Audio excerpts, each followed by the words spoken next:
Well, howdy there, Internet people, it's Belle again. So today, we're going to talk about Trump, distractions, and Murphy.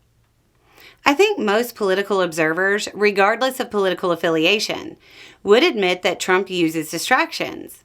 He likes to change the news story when he finds himself in a bind. This leads to the belief and to a lot of comments saying that whatever weird thing Trump is doing is a distraction and therefore should be ignored. I think we might be falling victim to one of Murphy's laws on that one. There's the standard Murphy's Law: if it can go wrong, it will. Most people have heard of that one. There's also about 100 others, because Murphy was a grunt. One of Murphy's laws of combat says, "The diversion you're ignoring is the main attack." What happens when Trump says or does something that's completely out of line, like hypothetically sharing a post about the Bidenator? It's a pattern, right? He didn't do that. And if he did, he didn't mean that. And if he did, you didn't understand him. And it was right anyway.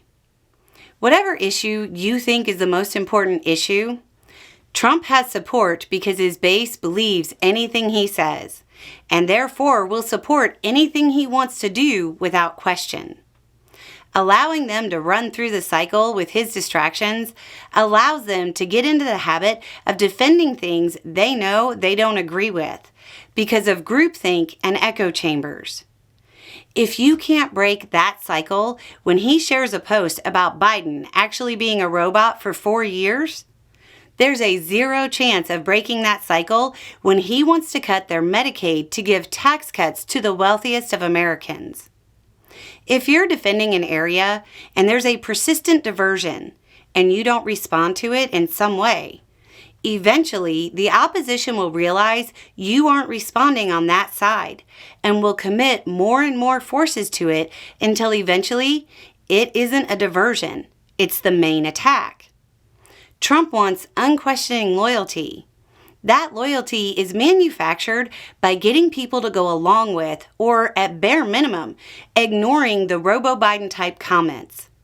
The same cycle comes into play when every economist in the world is telling people that tariffs raise prices, but they say they believe the exporting country pays them. I know it's ridiculous to have to say that Biden isn't a robot. It's also ridiculous to have to say the people on SNAP aren't the source of the middle class's problems, or that increased spending won't cut the debt. But only one of those things is so ridiculous that when confronted with it, most of the independents who voted Trump will readily acknowledge that it's ridiculous. Anyway, it's just a thought. Y'all have a good day.